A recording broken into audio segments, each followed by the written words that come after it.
Sir media ने तो आपको मना नहीं किया, हम तो कैमरे लेके चले गए थे जहां पे आपने कहा कि हम पनाहगाह बना रहे हैं। हम तो बड़े खुश हुए, हम कैमरे लेके गए कि डार साहब के घर में गरीब लोग जाके खाना खाएंगे। शेख साहब, इससे ज्यादा खुशी की क्या बात थी? वो राय लेकिन नहीं साथ ही उस पर स्टे ऑर्डर हो गया ना जी। आप ये देखें ना, जब आपने इतना दिखाया कि लोगों ने समझा कि ये मुनासिब नहीं है और उसको स्टे ऑर्डर मिल गया, सो आप जब दिखाने का आपका जाविया ऐसा था ना कि अप्रिसिएशन की बजाय तनकीद ज़्यादा थी, तो तनकीद जो है आपकी सुन ली गई और हमारे खिलाफ एक स्टे ऑर्डर आ गया। शेख साहब, मुझे मुझे मुझे ये बताएं शेख साहब, देखें अगर आप परवेज मुशर्रफ के घर पे नहीं बनाएंगे और डार साहब के घर पे बनाएंगे तो उंगलियां उठाने वाले तो उठाएंगे ना सर। दोनों का स्टेटस सेम है। परवेज मुशर्रफ एक करप्ट आदमी नहीं था जी। आप 100 बातें कह सकते हैं परवेज मुशर्रफ के बारे में, उसके बिहाफ पे मैं कह सकता हूं कि he was not a corrupt man. True. और वो आप आगे जो मर्जी कहें, मैं नहायत जिम्मेदारी से मैंने उसके साथ काम किया है। और आज कौम को वाकया बताना चाहता हूं, जब मैं रेल में वजीर बना तो मुझे ये बहुत दिनों के बाद सवा भाभी ने बताया कि उनकी बेटी रेल कार से शाम 4:30 बजे हफ्ते के दिन लाहौर से आती हैं बच्चों के साथ, और एक सिपाही सफ़ेद कपड़ों में उनका अटेंडेंट साथ होता है। और मैं इंफॉर्मेशन मिनिस्टर भी रहा हूं मुशर्रफ के दौर में भी। आप यकीन करें, मुझे पता ही नहीं था कि उनका दामाद जो है वो इश्तहारात के मसले में 1 रुपए का कभी, मैं अनौत कहता हूं, 1 रुपए का इश्तहार कभी नहीं दिया उन लोगों को, ना उन्होंने मांगा कभी। सो ये लोग डिफरेंट लोग थे। आप इन चोरों के साथ उसका मुआवजना तो ना करें, ये तो चोर हैं, परले दर्जे के चोर, डाकू, लुटेरे, बेईमान, करप्ट, डिसऑनेस्ट लोग हैं। उसमें 100 बुराइयां होंगी, डिक्टेटर होगा, ये होगा, फलां होगा, but he was not a corrupt man. लेकिन सर रियासत आपके कंट्रोल में आई, आपकी हुकूमत बन गई, आप इनको चोर कहें, डाकू कहें, करप्ट कहें, डिसऑनेस्ट कहें, आप इनका बिगाड़ कुछ नहीं सके। तस्लीम कीजिए। ये किसी हद तक आप भी ठीक कहते हैं। अगर इज्जतदार के लिए यही काफ़ी है जो इनके साथ हो गया है। इनको जूते भी पड़े हैं, लितर भी खाए हैं, फिर इनकी जमानतें भी हुई हैं। अब ये नए हैट पहन के और नई जैकेटें पहन के रोज़ हमें नई जैकेट और नया हैट दिखाते हैं कि जैसे ये इनके माल का, ये हमारे माल के हैं वहाँ से। ये जो नई जैकेट और नया हैट रोज़ हमें दिखाते हैं, ये हमें समझ है। और जब इन्होंने वापस आना है, क्योंकि आप दे रहे हैं, आ रहे हैं, शायद इस महीने तो ना आए, अगले महीने आए ये, तो हुकूमत इन एक्शन होगी जी, मौला जट इन एक्शन होगा। आप कह रहे हैं कि 2 महीने बाद आप ताकत में आ रहे हैं। अपोजिशन कह रही है कि 2 महीने तो ये आपको देने को वो तैयार नहीं है। वो तो मार्च में अपने मार्च की तैयारी बैठे हैं। फजलुर रहमान साहब तगड़े हो रहे हैं, बिलावल ने अनाउंसमेंट कर दिया है। साहब ऐसे ही हम भी कहते थे, अपोजिशन में ऐसे ही लोग कहते हैं। मैं एग्री करता हूं, मार्च को मैं सेंसिटिव महीना देखता हूं, लेकिन ये नुकसान में रहेंगे। ऑप्शन नहीं है, कोई ऑप्शन नहीं है इमरान खान के अलावा। और बड़े अहम लोग पाकिस्तान में टूर्स पे आ रहे हैं जिनसे पाकिस्तान की सालमियत वाबस्ता है। सो ये मार्च भूल जाएंगे और वो जून जुलाई में आएंगे और मुल्क की माइशत और सियासत जो है बेहतरी की तरफ जाएगी। और अगर ये समझ रहे हैं मार्च में, तो मार्च में इनको लग पता जाएगा इस दफ़ा फजलुर रहमान को कोई हार नहीं डालेगा तरनोल फाटक के उधर जो जीटी रोड से आएंगे या जहां से आते हैं। ये आए हैं, पिछली दफ़ा इस्लामाबाद दाखिल हुए हैं, इस दफ़ा फजलुर रहमान के साथ वो सलूक नहीं होगा जो पिछली दफ़ा हुआ था। क्या होगा? वही होगा जो हुकूमतें करती हैं ऐसे लोगों के साथ। सर क्या करती हैं? कहीं आने देती हैं, कहीं नहीं आने देती हैं, आप क्या करेंगे?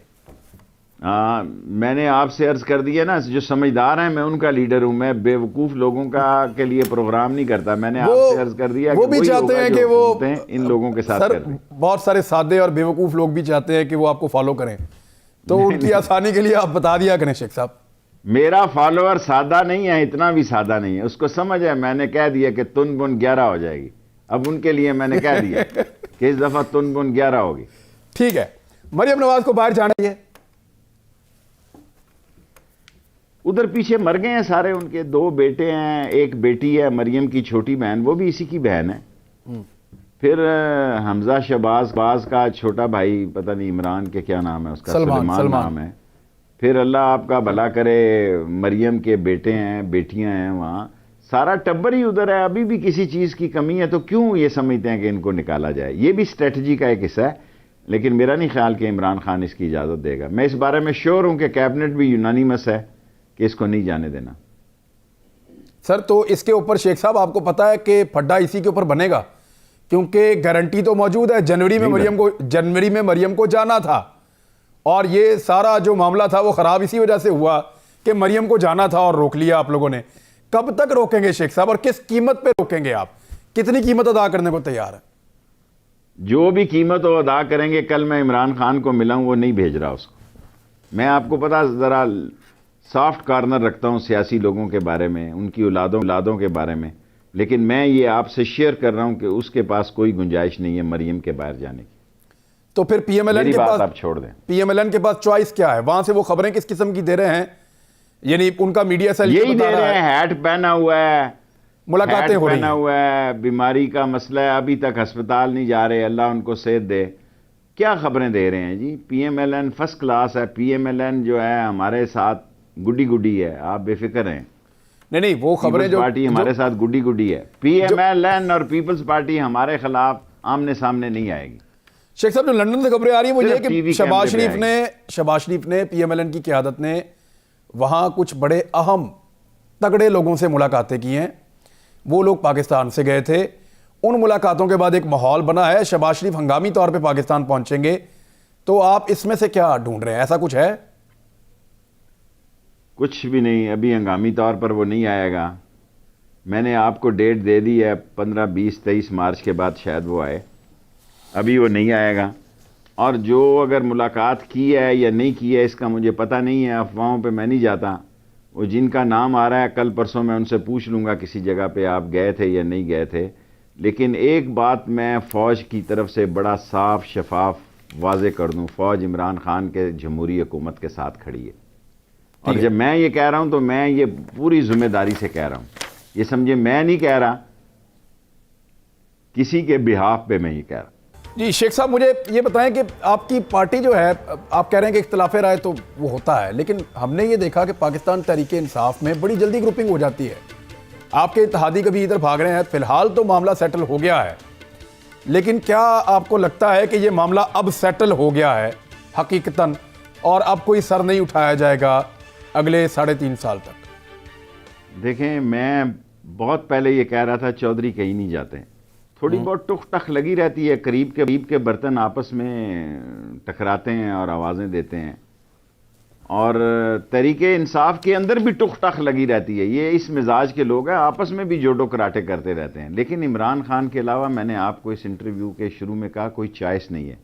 इमरान खान नज़रिया ज़रूरत की एक हकीकत है, और कोई इस मुल्क में उसको रिप्लेस करने के लिए कोई शख्सियत मौजूद नहीं है। तो मसला रिप्लेसमेंट का, अगर हाँ जी, कोई रिप्लेसमेंट नहीं है। पीटीआई में भी लोग बातें करते हैं बहुत, लेकिन कोई इस काबिल ही नहीं है कि सामने मुंह भर के उसके सामने बात कर सके। ये तो उसकी मेहरबानी है, हमारी बात सुन लेता है। हम तो एक वोट के लीडर हैं जी। हम तो सबको कहते हैं कि भाई अवामी मुस्लिम लीग की एक सीट है, लेकिन वो हमें इज्जत देता है, हम उसको इज्जत देते हैं और उसके साथ खड़े हैं। और कहीं नहीं जा रहा इमरान खान।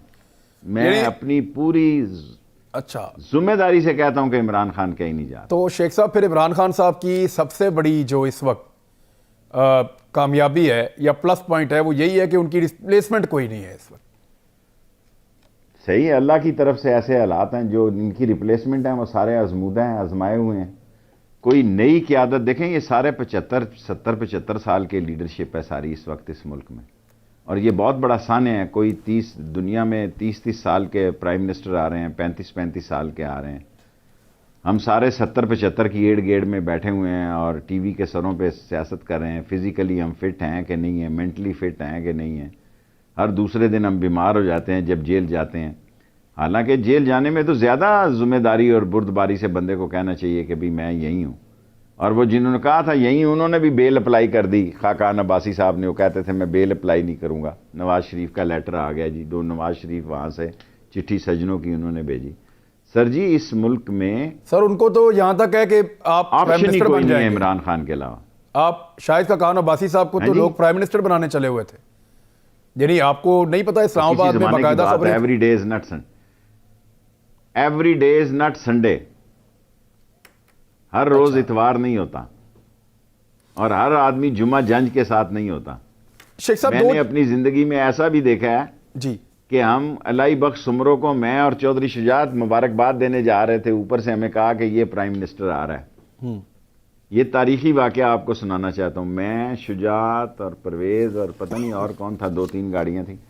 हम अलाई बख्श सुमरो को मुबारकबाद देने जा रहे थे। रास्ते में फोन आ गया जी कि मोहम्मद खान जुनेजो प्राइम मिनिस्टर होंगे। अच्छा, फिर वही टोकरे हमने जो है ना जी ऊपर से कागज उतारे अच्छा और मोहम्मद खान जुनेजो को जाके पेश कर दिए जी कि कांग्रेचुलेशन। इस तरह ही होता है यहाँ। किसी को पता था कि वो जो हमने मंगवाया पेरिस कहाँ स्विमिंग पूल के ऊपर कॉफ़ी पी रहा था, क्या नाम था उसका, शौकत अजीज़ की बात नहीं कर रहा, एक और IMF से आया था वर्ल्ड बैंक का आदमी ना। देखे ना, ये जब ऐसे लोग होते हैं जब चले जाते हैं इनके नाम भी नहीं याद रहते। और आप ये सुनकर हैरान होंगे कि मैं सरताज अजीज़ ने उसको फ़ोन किया, अब उसका नाम लें तो मज़ा आएगा इस स्टोरी का।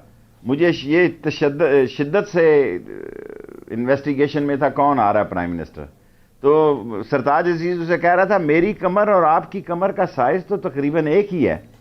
मैं, अल्लाह जन्नत नसीब करे, जनरल साहब चकवाल वालों के पास दूर थे वो, मैंने कहा जी सरताज अजीज़ की कमर का कौन सा प्राइम मिनिस्टर आ रहा है। फिर उसने इसका नाम लिया जो प्राइम मिनिस्टर आया वहाँ से।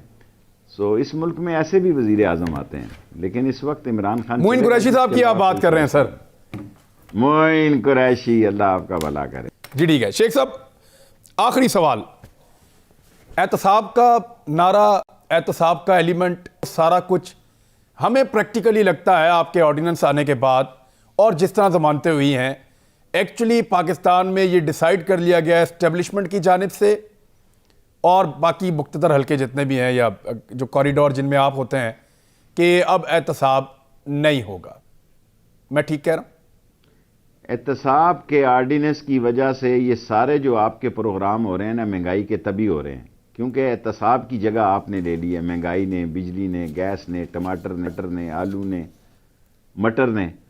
और एहतसाब आर्डिनेंस के बारे में जो कुछ आप कह रहे हैं बिल्कुल दुरुस्त कह रहे हैं, मैं आपसे इत्तफाक करता हूं और मैं इस नैप आर्डिनेंस का मुखालिफ हूं। और ये मैंने इमरान खान के सामने तकरीर में भी कहा है और ये मैंने अज़ाखेल के जो ड्राई पोर्ट बनाया उसमें भी कहा है। आप जो कुछ फरमा रहे हैं दुरुस्त फरमा रहे हैं कि नैप आर्डिनेंस ने बहुत नुकसान पहुँचाया।